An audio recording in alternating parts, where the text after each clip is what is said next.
मिंचे येथील महावीर भगवान परीट यांनी आपल्या व्यंकटेश्वर स्टील या दुकानामध्ये जिंदाल कंपनीच्या जिंदाल सबरंग या नावाचा बेकायदेशीर वापर करून बनावट पत्रे तयार केल्याचा प्रकार उघडकीस आला। या प्रकरणी सुमारे 24,000 रुपयांचा मुद्देमाल जप्त करण्यात आला असून महावीर परीट यांच्यावर पेठवडगाव पोलीस ठाण्यात गुन्हा दाखल करण्यात आला।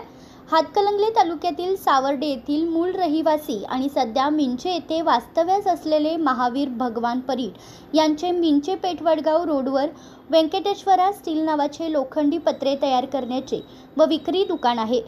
त्यांनी जिंदाल सबरंग या नावाचा बेकायदेशीर वापर करून बनावट पत्रे तयार केल्याची माहिती कंपनीचे प्रतिनिधी मयुरेश राजेश धुमाळ यांना मिळाली होती। यानंतर कंपनीकडून तपासणी व कारवाईसाठी अधिकृत पत्र पेठवडगाव पोलिसांना देण्यात आले।